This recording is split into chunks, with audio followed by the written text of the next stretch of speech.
जी हाँ, आ गया आ गया आ गया। ओ चाची, ओ चाचा, प्यारे भाई साहब, बहन जी, सुनिए, आपके दरवाजे के ठीक सामने आ गया है। जी हाँ, एक बाल भाई, जी हाँ, यानी एक बाल राजा का पिंजाई मशीन आ चुका है। जी हाँ, यानी रजाई, गदा, तकिया, तोशक बनाने वाला मशीन आपके गांव आ चुका है। तेरी चुनरिया दिल ले गई।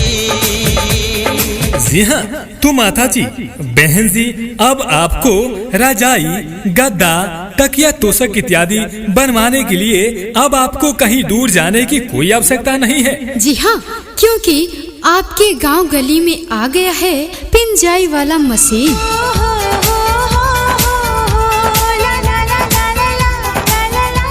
जी हाँ, यदि आपके घरों में रजाई, गद्दा, तकिया, तोशक इत्यादि खराब हो चुका है तो अब आप घबराइए मत, आप उसे हमारे पास लाइए। हम उसे अपने कुशल कारीगरों द्वारा मरम्मत कर हम उसे तुरंत ठीक करते हैं। जी हाँ, बिल्कुल कम से कम दामों में आइए और बनवा कर लेकर जाइए नया रजाई, गद्दा, तोशक, तकिया। जी हाँ, यदि आप हमारे प्रचार गाड़ी से आप बिल्कुल नया रजाई, गद्दा, तकिया, तोशक इत्यादि बिल्कुल आप नया बनवाना चाहते हैं तो वो भी हमारे पास सुविधा उपलब्ध है। जी हाँ, तो आप आइए पिंजाई वाले प्रचार गाड़ी के पास और बिल्कुल कम से कम दामों में आप अपने लिए बनवाइए बिल्कुल नया रजाई, गद्दा, तकिया, तोशक। जी हाँ, आइए आइए और हाथों हाथ रजाई, गद्दा, तकिया, तोशक इत्यादि बनवा कर ले जाइए।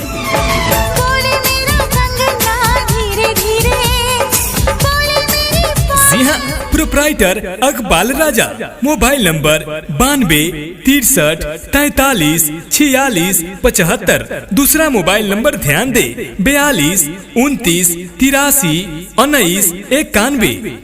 जी हाँ, आप सब प्यारे माता बहन, प्यारे साथियों से रिक्वेस्ट है कि आप सब किसी भी शुभ अवसर पे रजाई, गद्दा, तकिया, तोशक इत्यादि बनवाने के लिए आप सब एक बार सेवा करने का मौका अवश्य दे। तुमसे मिलकर ये जाना है, होता क्यों दिल ये दीवाना है, तय कर लिया। जी हाँ, किसी ने सच ही कहा है दोस्तों कि खुशी एक ऐसा एहसास है जिसे हर किसी को तलाश है। दोस्तों, खुशी एक ऐसा एहसास है जिसे हर किसी को तलाश है, पर जिंदगी तो वही जीता है जिसे खुद पर विश्वास है। जी हाँ, उसी विश्वास और उसी भरोसे के साथ आपके गांव, आपके गली, आपके टोला, आपके मोहल्ला, आपके दरवाजे के बिल्कुल सामने आ चुका है अकबाल राजा का फटे पुराने कपड़ों को धुनकर नया गद्दा, तकिया, रजाई बनाने वाला पिंजाई मशीन।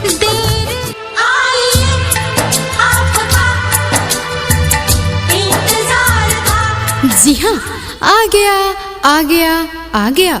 ओ चाची, ओ चाचा, प्यारे भाई साहब, बहन जी, सुनिए, आपके दरवाजे के ठीक सामने आ गया है। जी हाँ, एक बाल भाई, जी हाँ, यानी एक बाल राजा का पिंजाई मशीन आ चुका है। जी हाँ, यानी रजाई, गदा, तकिया, तोशक बनाने वाला मशीन आपके गांव आ चुका है। तेरी चुनरिया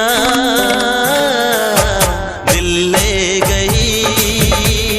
जी हाँ, तो माता जी, बहन जी, अब आपको रजाई, गद्दा, तकिया, तोशक इत्यादि बनवाने के लिए अब आपको कहीं दूर जाने की कोई आवश्यकता नहीं है। जी हाँ, क्योंकि आपके गांव गली में आ गया है पिंजाई वाला मशीन।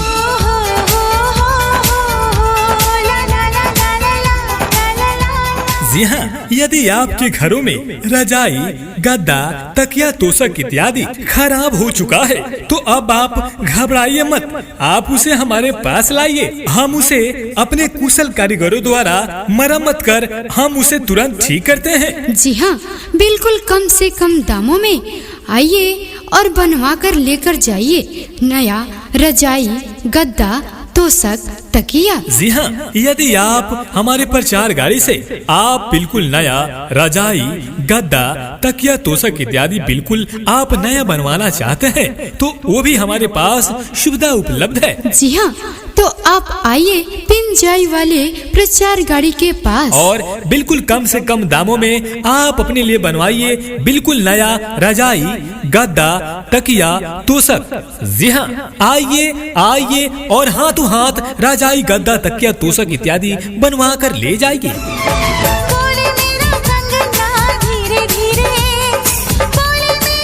जी हाँ, proprietor Akbal Raja. Mobile number 92 63 43 46 75। दूसरा मोबाइल नंबर ध्यान दे 42 29 83 19 91। जी हाँ, आप सब प्यारे माता बहन, प्यारे साथियों से रिक्वेस्ट है कि आप सब किसी भी शुभ अवसर पे रजाई, गद्दा, तकिया, तोशक इत्यादि बनवाने के लिए आप सब एक बार सेवा करने का मौका अवश्य दें। तुमसे मिलकर ये जाना है, होता क्यों दिल ये दीवाना है, तय कर लिया। जी हाँ, किसी ने सच ही कहा है दोस्तों कि खुशी एक ऐसा एहसास है जिसे हर किसी को तलाश है। दोस्तों, खुशी एक ऐसा एहसास है जिसे हर किसी को तलाश है, पर जिंदगी तो वही जीता है जिसे खुद पर विश्वास है। जी हाँ, उसी विश्वास और उसी भरोसे के साथ आपके गांव, आपके गली, आपके टोला, आपके मोहल्ला, आपके दरवाजे के बिल्कुल सामने आ चुका है अकबाल राजा का फटे पुराने कपड़ों को धुनकर नया गद्दा, तकिया, रजाई बनाने वाला पिंजाई मशीन।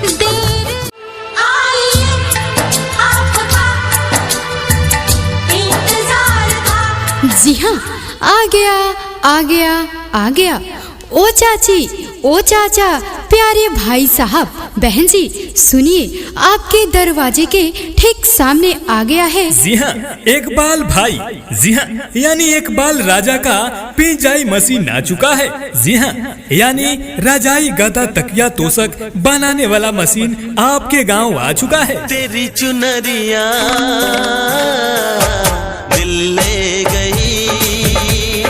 जी हाँ, तो माता जी, बहन जी, अब आपको रजाई, गद्दा, तकिया, तोशक इत्यादि बनवाने के लिए अब आपको कहीं दूर जाने की कोई आवश्यकता नहीं है। जी हाँ, क्योंकि आपके गांव गली में आ गया है पिंजाई वाला मशीन।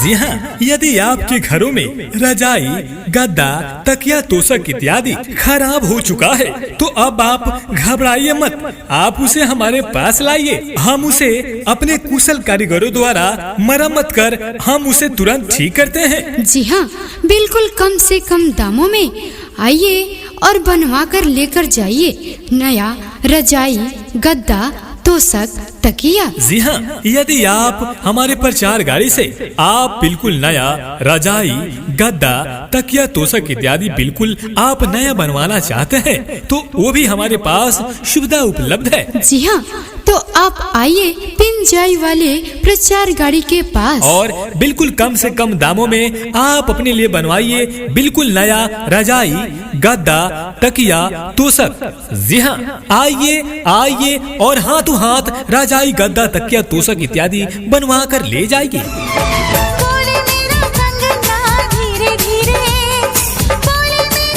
जी हाँ, प्रोप्राइटर अकबाल राजा।